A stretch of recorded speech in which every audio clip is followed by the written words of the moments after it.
and it will probably, oh, okay, and it will be probably being a, of course, a shorter presentation than before, and then we will have mentors, tip and advice from, well, on the 7th we had Ann Canavan and Diogo Martins. Today we are going to have Herman Banancourt, Sue Griffey, Xiomara, and whoever is attending, Marina and Julia. Please give us also your advice. And then we are going to discuss everything. And then I would like to talk about some resources for mentors and mentees. And let me tell you that Sue has a tremendous amount of material that she's produced and will be very useful for everybody. We have, I think we have her website and some links in our resource section. If not, we are going to introduce the new ones, Sue. Okay. Okay, so I'm going to share my screen.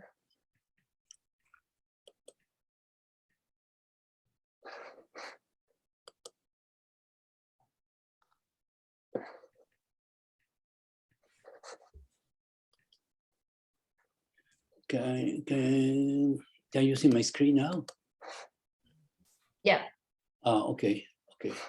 So let me get my presentation. Oh, okay. Well, why don't we introduce ourselves officially? Irma. Okay. Well, I greet everybody from Paris, France. As you probably know, tomorrow we have our first round of elections, so we'll see how it's going on this side of the Atlantic. As you can see on the brief note about myself, my doctorate is in public health. My specialty is health behavior. And I've been involved since I retired from UNICEF in 2010. I've been working as a social and behavior change expert. So I spend a lot of time thinking about how to work with communities and families and get them to change, and then how to work with policymakers and decision makers and how to look at engaging with them from a behavioral perspective.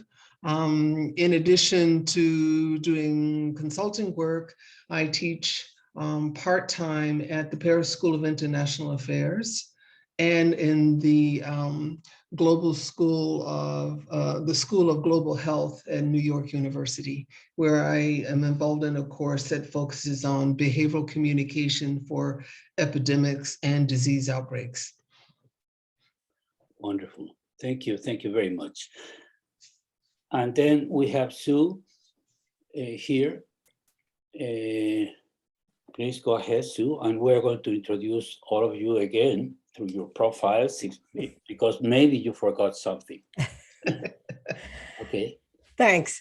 I think what's important to know is I probably made every journey that I've also helped mentor MultiPOD mentees on, and that is starting out life as a clinician, as a nurse, and then ending up in public health, which was farthest from my mind in nursing originally.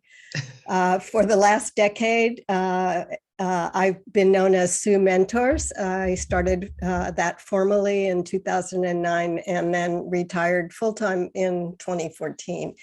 And what I bring to mentoring is the perspective of program evaluation and public health, prevention, figuring out where we're going, and you'll hear that in my presentation today, and helping mentees get there. And I do have at the end of my slides the resources that I have, and happy to send out links individually, or Fernando, you're welcome to share this presentation because the links are live at the end. Okay. So thank you. Wonderful, wonderful. Julia, we have your profile, and Marina, we also have your profiles. I will need to stop sharing and have Anaili show you your profiles, and you can also show my profile from there. Thank you, lady. Okay. So find Marina and... Okay, Marina first? Yeah, no, Julia. Okay. Make her... Okay. starting with the countries in which she has. Okay, why don't you introduce yourself then, Julia? Keep going, Anneli. Okay, so why don't you start, Julia? Oh, she disconnected, I think. But Okay, so she may have dropped off. Yeah, looks yeah. like she dropped off. Okay, why don't we pass then Marina? All these people were the ones that were supposed to attend today. Okay. Okay. Okay, All right. Marina, are you still there? Yeah. Oh yeah, please. All right. So, okay, myself, I have basically over 25 years working as a public health specialist, but I'm also a medical doctor by profession. So, as I said, I earned my medical doctor's degree in Kharkov, Ukraine, which is currently being bombed, unfortunately. And I've been working as a medical doctor and as a clinician. Most recently, I worked in 2020, I worked in the government hospital, teaching hospital in Botswana, taking care of COVID patients. That was during the COVID breakout. So I had actually forgotten to include that. But yeah, I've been working as a doctor as well, but mostly as a public health practitioner, rolling out HIV/AIDS programs, working in HIV surveillance, working with other HIV research projects that were implemented together with the CDC in Botswana. For example, using the PEPFAR funding, doing program evaluations, doing different kinds of researches. I've also worked with the NGO sector, working with refugees and children. In Botswana, we have a number of refugees from neighboring countries, especially I think Zimbabwe and other countries in the SADC region, South African region. Yeah, and I've also been teaching in the one of the colleges in Botswana. I've been teaching public health topics like basic introduction into epidemiology, introduction into biostatistics, medical professionalism and ethics, communication, in medical sciences. Also been teaching laboratory sciences, virology, and a number of other topics, genetics and genomics, etc. Yeah, but for the last few years, I've mainly been doing public health consulting. So I'm a freelance consultant. I do public health consulting. I also do mentoring and tutoring of students. Those are students who are studying medicine or public health and need additional support with their studies. And I'm very much interested in students who are struggling, just to try to help them, to improve their studies and with anything else.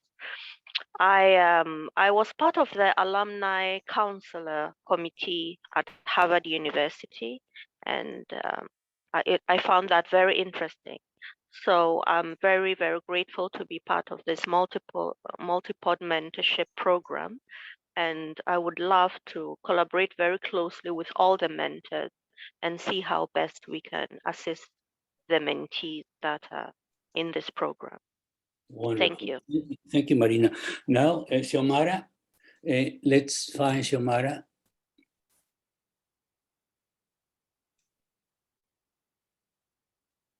Okay, yeah, stop there. Yeah. Hi. So nice to meet you. And nice to see you again for some. My name is Xiomara Chavez. I was born and raised in Peru. I have my veterinary degree from Peru, and I had a couple of years of experience back then as a veterinary clinician. I had also a bit of experience in South Africa, worked with big cats on a ranch. Then I moved back to Peru because I broke my leg. And after recovery, I decided to pursue a master's degree in Paris, France. So I got my my public health degree here in Paris. And I've been working in Paris ever since. So basically, everything that's related to public health. I'm a big passionate of the One Health approach, which is something that I wasn't aware that I was working when the well health approach in Peru, because I just didn't know. I didn't have a mentor. I didn't know it was a thing. So ever since I arrived to Paris, I realized that it was a thing. So I worked at the APHP, it's a network of hospitals, and I work in a unit there. I've done health economics. I've worked with Horizon Europe research programs. I've been in the OIE, which is the World Animal Health Organization. I've done communications there, and currently, I mean, I feel like I've done quite a bunch of things, which is great. In my opinion, I'm very grateful for that. And currently, I'm working. I'm a project manager on it's the French National Crisis Device, which has been Irma, can you help me here? It's mise en place. I forgot my English. So it was established in 2020. I'm sorry, it just happens very often. I'm sorry. I know the feeling. Yeah. So so it was established back in 2020, and I'm working with the INSERM agency. It's a French agency since 2020.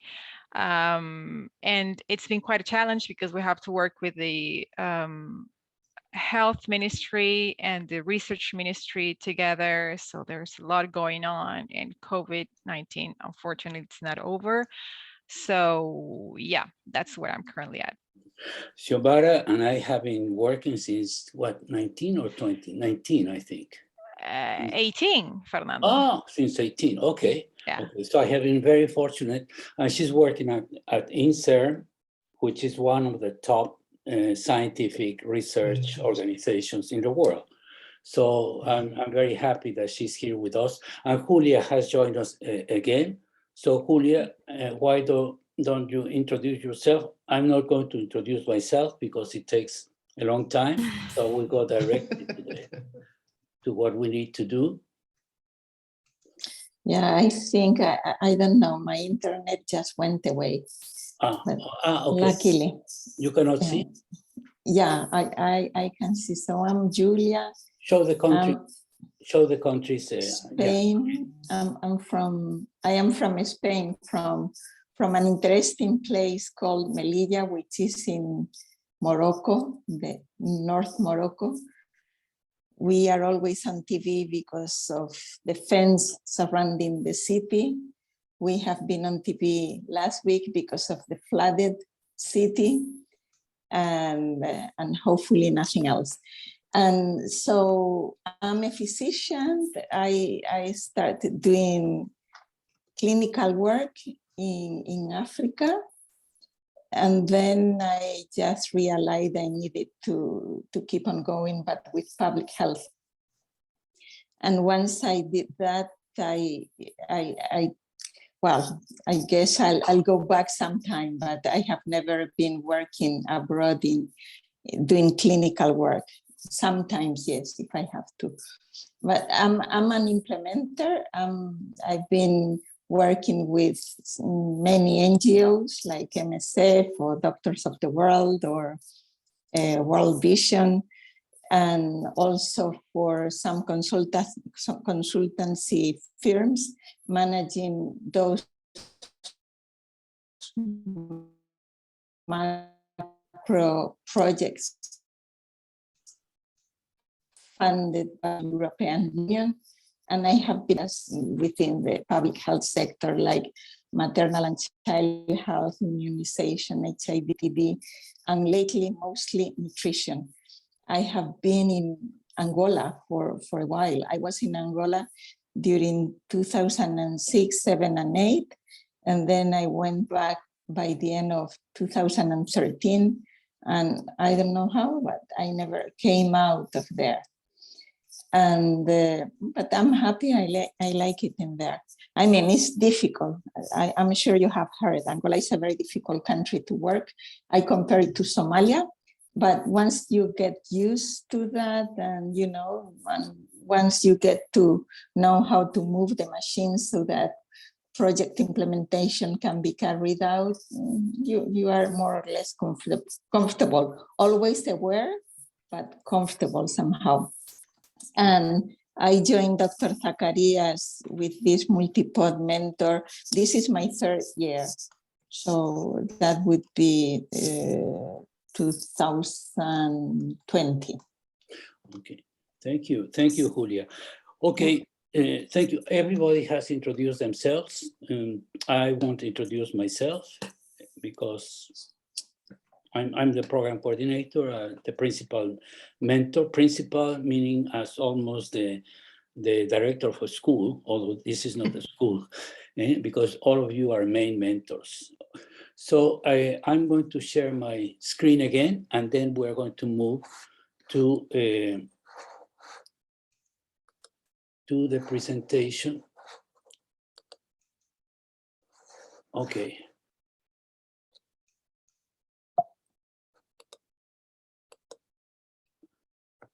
Multiple pathways, opportunities, and decisions. That's MultiPOD.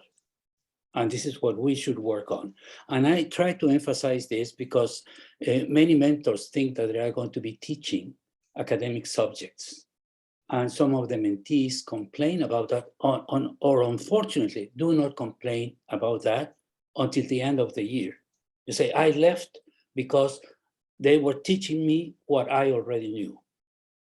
So the program is for the mentees, not for the mentors. This is something important. The immediate objective is, of course, to strengthen, to accelerate and strengthen the professional development and personal growth and the technical ability. Look at here, global health, that's where we started. But then we moved to human development. And last year, we started talking about environmental protection. The reason for that is because we're interested in planetary health and welfare. And that's why we have so many disciplines represented in the program. And my dream, which I tried to start in 2015, was to create a critical mass of a collective intelligence network from many countries, from many disciplines, and from people from different generations. I'm from World War II. I didn't fight there, but I was born during that time. And then we have all the way until Generation Z, and the ones after 1998, 99. And the idea is for all of us to work together. And this is something that I would like to restart now, because we have already started a group of young people, but we would like to take advantage of the generations that we have represented in the program. This is just a short summary. This is the smallest class that we have had since 2017. The reason for that is that we only accepted 60% of the applications. And because we wanted to maintain the standards that we had, and because the applications were reviewed by 7 people, 2 mentors, 2 former mentees, 2 last year mentees, and myself, and Charlie. I don't know how many there are. I think there are 8. So the mentees were very tough, and we had to respect that. So as usual, we have more females than males among the mentees. And you can see that for the first time since the very beginning of the program, we had more female mentors than male mentors. We started with the all-boy network, the people I knew at the Pan American Health Organization. The young ladies, the young women wanted to have female mentors because one of their main interest was not the technical area, or how to manage, how to balance the professional and the personal life. Women have 3 lives, as you know. Men, we only have 1, and we have it easy. Okay, so 43 of the 49 mentors have been with us for 2 or more years, some of them from the very beginning. We have 44 continuing mentors from previous years and 5 new mentors, all women. And each year we lose about 5-7% of mentors and 10-12% of mentees for several reasons. This class speaks masters 25 plus languages, and they come from 30 plus disciplines. And we have kept that. We want to have a multidisciplinary group. We would like to have more people from disciplines not related to health. Right now, we have about 1/3 that represent other disciplines. This is a map that Anaeli made for us, and these are the countries in which we have mentees or mentors who were born there or are studying there.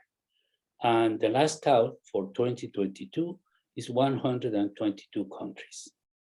That doesn't mean that we have people living in those countries right now, but people who know the countries because they are from those countries. And this is what explicitly the mentees wanted for this year. 69% plus 5% who wanted to find a job joined the program. And this is something that I want to emphasize to the new mentors all the time. This is what they want. And whenever they say, no, I told them, imagine and think and remember how you felt when you finished medical school or whatever, public health school. What is what you wanted more than anything else? Somebody to help you find a job. So forget about the academic subjects. This is what you need. Continue education, write a thesis or a paper, acquire technical knowledge. And this is basically, this is what they need and they want. And then I put a list of expectations, and you see, gain confidence and motivation. This is especially true for young women or young women. They need to learn how to communicate in public. Women, we're like parrots. No matter what we say, we keep talking and talking and talking as usual. Define a work path for my nomadic lifestyle. Guidance in writing. I really appreciate that, because nobody tells us that in each and every work, as intellectual workers, that's what we need to do. Express ourselves very well in writing form. How to be autonomous, and then transition from study to work. In summary, how do I acquire the know-how? By working and by having a mentor. And interesting issues, there was this young man who is entering the residency in neurosurgery, and what you want to concentrate on: global neurosurgery, smartphone addiction in children. What I want to emphasize is that these issues many times had absolutely nothing to do with the background of the students or the young professionals. And so in some of the advice that you give to the mentees is, remember that not necessarily you are going to be doing what you study or what you think what you are going to do for the rest of your life. And I have a dentist from Tunisia who's working on development right now. So what would I like to focus on? Now, before I go into that, the application this year and all previous years, the way we prepare the applications, we take into account the background, academic background, and professional background. But I'm most interested in the values, the decision-making capacity of people, and their ability to present one argument on something that is really important for them, and then the counter argument with the same strength, with the same force, with the same energy. And then at the end, we ask them, what did your views on this matter change a little bit? And for some of them, they change. when they had to defend the opposite situation. And of course, we had also one example of women getting less salary than men just because they are women.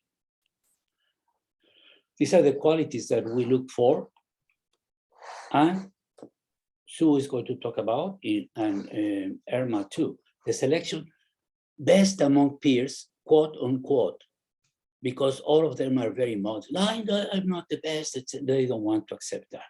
Well, we have to tell them that of the group of people that they relate to, that are around them, they have to be very good, best. The qualities, they don't like the word extraordinary, but we don't want average people. We are not a needs-based program. We're an impact-based program. So it's the people who we think or we know are going to have an impact. Unique, we not only take into account their technical or professional or academic background, but also their talents. First violin at an orchestra in London, the national champion of judo, female champion of judo of Romania. We have a young man from Brazil who was telling me, no, I don't have any talent. Well, think about the past. Well, I went to Mount Everest, but I only got to the second camp. Well, you were 18, Alexander. Who has gone to the Mount Everest at that age? He felt like a failure because of that. So performance, we want them to be helpful. We want them to achieve the best possible results, and we want them to be successful. And for mentors, we start with what all of you are, successful, accomplished by societal, institutional, and your own personal standards. You have experience, you have knowledge. But as far as performance, is empathy, attention, and wisdom. That's what our mentors have. And that's why I'm so happy that there are so many women now among the mentors. Because another secret is that women are wiser than men at an earlier age. And I'm not just telling you that because that, oh, you cannot see that. I'll show you later. These are my heroes, my 5 sisters. I don't admire any men as much as I admire my sisters, because they don't complain and they have had the most tragic lives that you can imagine. Okay, this is the curriculum. I call it the curriculum for life, because what we do now with them in 7 hours or 20 hours is going to be useful for the rest of their lives. And finally, don't pay any attention to that. They're telemarketers. Or, okay, can you see that? These are the 9 questions that we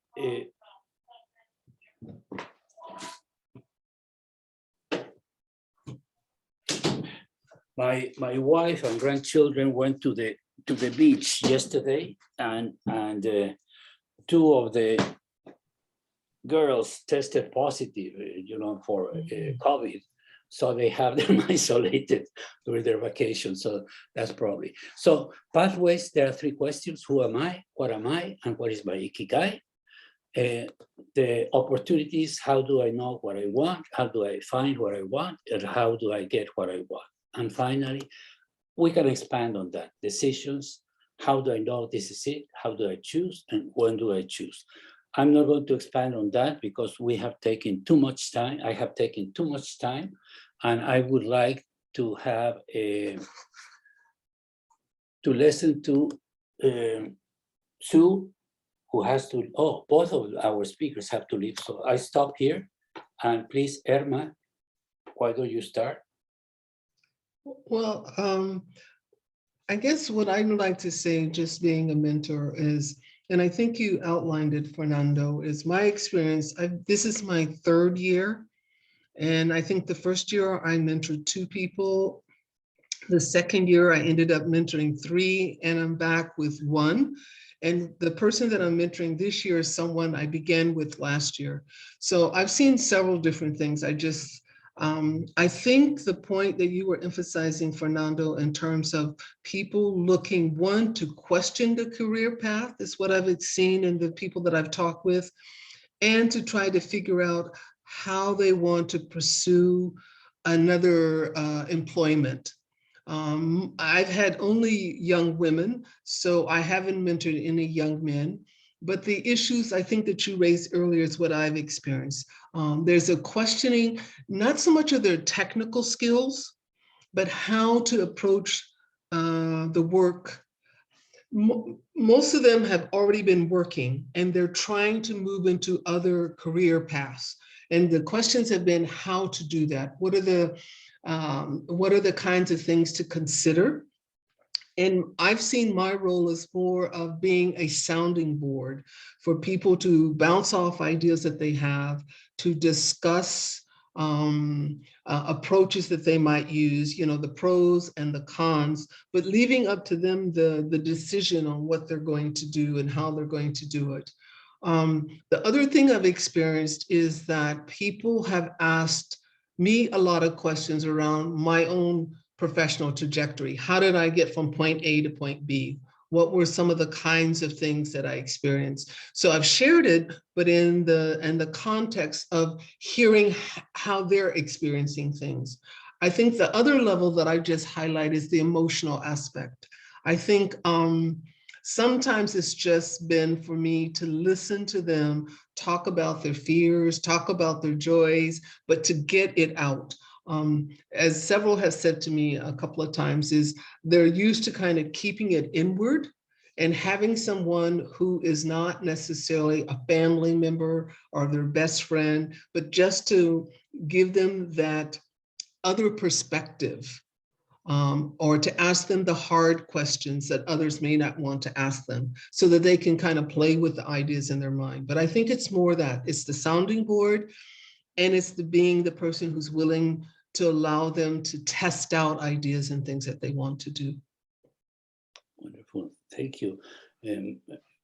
We are going to ask Sue to make her presentation, and then we open the forum for everybody.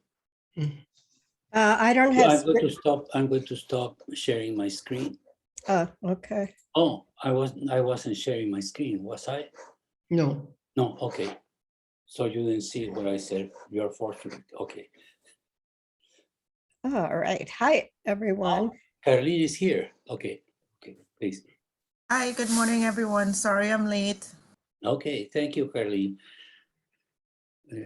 We are just through the presentations, and then we are going to start the forum, and then you will introduce yourself at what you speak. Okay, Sue. Thank you, Fernando. And much of what I'm going to cover on what mentees value from mentors in these 5 tips or comments, more observations, is what you've heard from Fernando and Irma just now. What I know over and over again is mentoring is the mentee's self-reflective practice, and Irma just referred to this. So I often say, and this mirror is one I show everybody all the time, a mentor is like your mirror, because they see themselves. You know what it's like when we have to verbalize something or write down something that's been rummaging in our head. And they hear themselves as they talk. But as Irma mentioned, it's also a safe space. They feel the confidentiality, they feel the objectivity, but I tell them, next to you, I'm the person most invested in your success right now.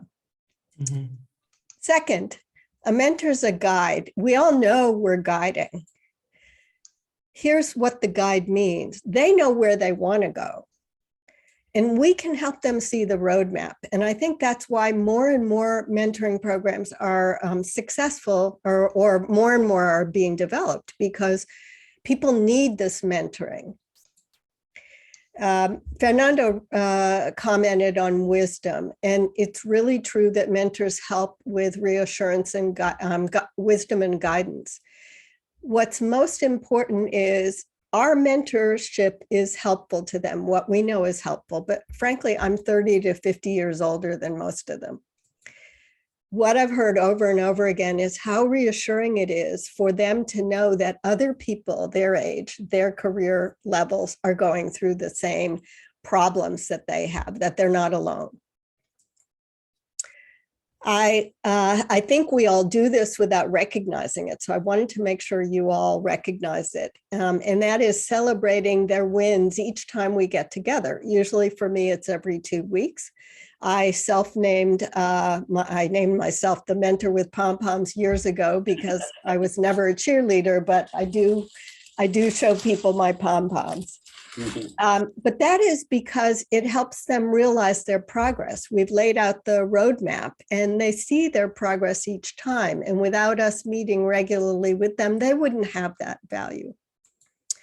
And finally, one thing that I find over and over again is they are reassured that they know there's going to be an end, whether it's the MultiPOD program and another program I'm in that are longer term or short-term programs. Because I plan from the start with them to show how the mentoring is going to close. And for those who want some guidance on this, I do have information and sample scripts. But they can see each time and even into the future with the schedule that we put up that they're going to get there, whatever there is for them. I want to close with my image credits. And then, as Fernando mentioned, I have a resources document that outlines all the webinars and materials I have. And I put together late last year and started the inaugural course in September, 4-step short course on building your professional presence. It's free of charge. It puts together all my materials and webinars and collateral materials that really help do what I practice every day, which is show people the how to what other people tell you to do. So thank you very much for that. It's been fun. Thank you, Sue. Before we open the forum, because Irma and Sue have to leave, let me give you 2 or 3 reflections. First, about what Marina was saying. Marina represents exactly what is needed. She represents the molecular biology, biogenetics, all the way to political science and economics, etc. But she's in the center in public health. And that is what we need to do. That's what we need to have. People who understand the language of the scientists and the politicians, because that's the only way we are going to be able to be successful. Second point, what Sue was telling us and what I tried to present to you, this is what mentors do, this is what mentors are. But the best proof that you are a mentor is when somebody many years later tells you, you were my mentor. And it doesn't matter if it was 1 session or if you were the mentor for 20 years. And what Sue tells us, you have to be ready to let them go. If you love them, let them go. They may need a different kind of mentor, and they may have sequential mentors. So that is really, really, really important. Other programs I have worked on, they produce modules on maternal and child health, etc., etc. Those are interesting subjects. But that's not what our mentees need or want. And they don't even know, some of them, what is what they want. Colleen, I'm going to open, why don't you introduce yourself very rapidly, and we can open, because 2 of our members, participants, are going to need to leave at 10 o'clock or 10:05 or 10:07. Okay, yeah, thanks, Fernando. My name is Colleen Radix. I am from the Caribbean. Most of my work is done there. I am currently in Grenada on mission, but I live in St. Lucia. I'm actually from Grenada, so there's a twist. And I am a public health physician, a primary care physician, med-peds, internal medicine, pediatrics, with public health training. And I really enjoyed my first mentee. I think I have connection problems, so I just took my camera off. Okay. Yes, I really enjoyed my first mentee. I've been through the program once and I had one mentee.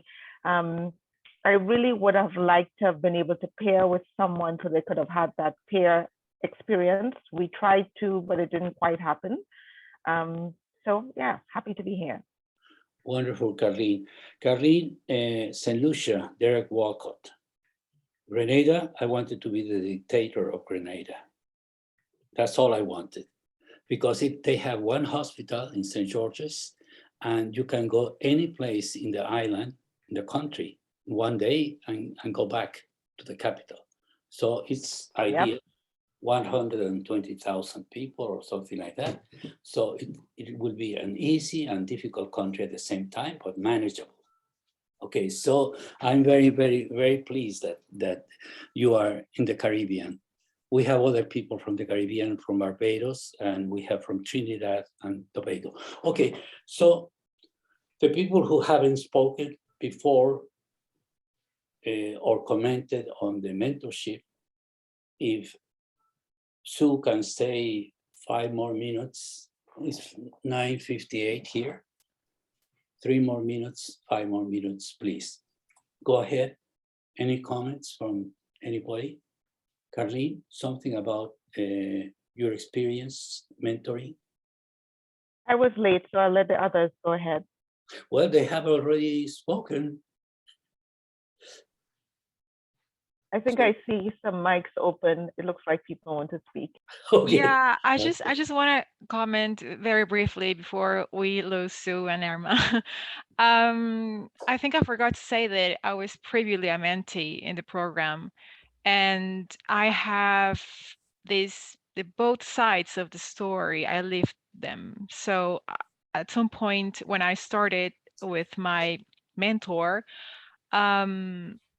I was introduced through a mentor at that time, and it was a big thing for me because I was lost. I didn't know what path to follow. I was in the middle of I don't know, call it a quarter of age life crisis, whatever. But I needed someone, and I didn't have anyone. So the thing is, when I was introduced to the program, I don't know, perhaps this is the case of some mentees that we are going to meet.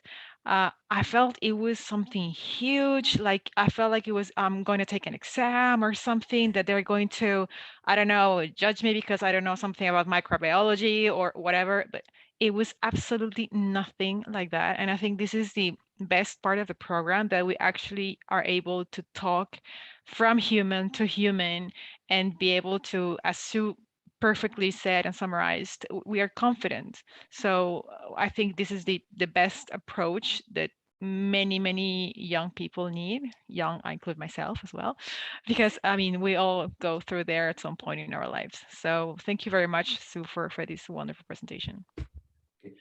In the last 3 minutes, or 1 minute, I'm sorry, I want to show you the final annual evaluations, because those are important. And I will just mention something to all of you. 2 of my friends here are experts on evaluation. So I'm afraid to show them this. But this is the way we have evaluated each year. The first 2 bars are the subjective opinion of the mentees and mentors about the usefulness and effectiveness of the sessions or of the program. We have definition of what usefulness is and effectiveness. The next 2 bars they are objective criteria if they got a job or if they got into the advanced degree program that they wanted. And you can see this is the important part. In 2020, they went a little bit down. It's 50 and it's less than 60. The previous years is about 2/3 of people who wanted to get a job got the job. And the bar in brownish or brown is the people who asked to have a diploma or a certificate from the program. The first year I didn't dare to offer a certificate. The second year, we knew that we have had success and the program has some value. And progressively, the people asking for certificate has increased to 93 or 95.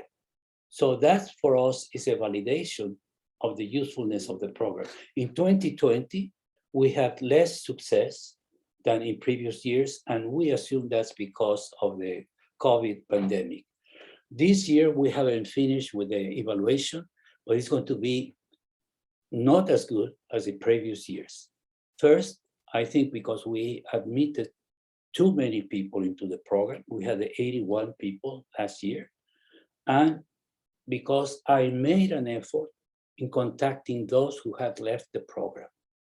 And then I found out, and I think the satisfaction with the program is about 88 or 85 instead of the above 90. So this is what I wanted to present to you, because now we have some data for promotion of the program, that the program is doing something good, some good to young people, and that our mentors are also learning from their mentees. We introduced also a question about what are you going to teach your mentor this year? And it was really fun. I sent you some examples of that. So if you want to learn to cook or to sew or whatever, you ask your mentee to teach you that. Okay. And whoever wants to stay for a few more minutes, I want to thank Sue and Irma, who have to leave now. And I know that Saturdays are horrible because that's the day that you go shopping and you clean and you do whatever you want. But if you want to stay and are able to stay for 5 more minutes, or want to stay for 5 more minutes, Julia and Xiomara and Colleen, we can talk a little bit about what was presented and your own ideas. Thank you, Sue, and thank you, Irma. And I'll stay on a bit longer. I pushed back my other meeting, so. Thanks. Okay. Yeah, So, I've got to go, Fernando. Thanks everybody and thanks Fernando as always for the opportunity. I enjoy working with MultiPOD. well, wonderful. Remember that on the 22nd, those of you, and Sue, please make that presentation on the 22nd. I have to look at my calendar. I'll try to move around whatever I can. I'll let you know. If you don't do it, I will do it. Okay? I will say on your behalf. Okay. All right. Bye. Thank you, everyone. Thank you. Bye-bye. Okay.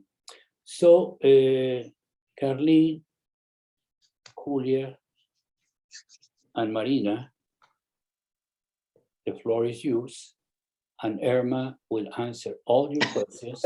Right. One euro per answer, €5 if the answer is good. is correct. Okay. So, Julia, any comment? If I may jump in, I turned my camera off because of my bandwidth. Okay. No, I just wanted to express, I missed the presentation, so I may be completely off, but I just wanted to express that this was a good experience for me. The first mentoring experience within a structure, somewhat of a structure. And so I guess I just wanted to express that I felt that, I started small, just working with one mentee, and I felt like I had a really good experience with that one person. And so I think maybe this time around, I may try 2, so I can have some of that peer-to-peer interaction at some times, along with the one-on-ones. So that's just my initial reflection. Wonderful. Thank you, Carleen. Julia or Marina? Yeah, I'd like to say that I have felt myself identified with everything you and Irma and Sue had said.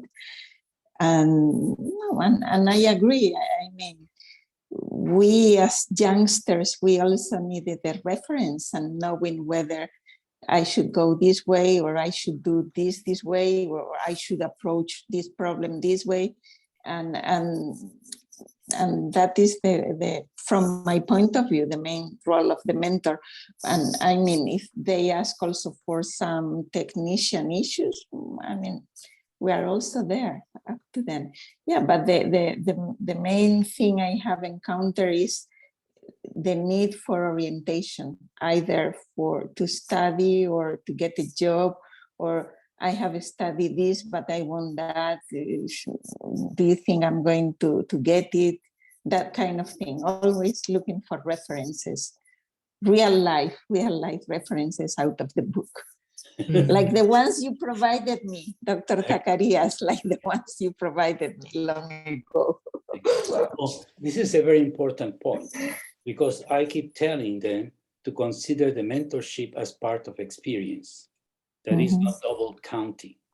It's as if you were working or working in an NGO or whatever, because what employers want is experience. And by being with a mentor, you accelerate your knowledge with all the tips and secrets of the trade that the mentor can give you. Okay, Marina, any thoughts? Yeah, I disconnected for a while, but if you're generally asking, I think I really enjoyed everyone's presentation. It was really to the point and valuable and very relevant. I think really mentees can learn a lot from mentors, and as someone said, they could be their guide, a very close person who can guide them in their life's course. And also the mentor can definitely learn something from the mentee. That is for sure. I'm already seeing that as well myself. So yeah, I think really this is a very good program, the MultiPOD mentorship, and I'm very much looking forward to connecting to my mentee and as well as other mentees if needed, and with all the mentors as well. Wonderful, Marina. And that's exactly what we are trying to promote. Some of the mentees have met up to 5 different mentors. And sometimes we have had sessions with 3 mentees.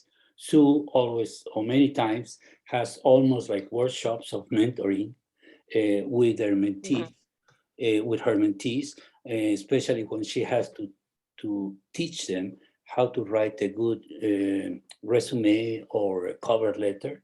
Because sometimes what they need is a key word.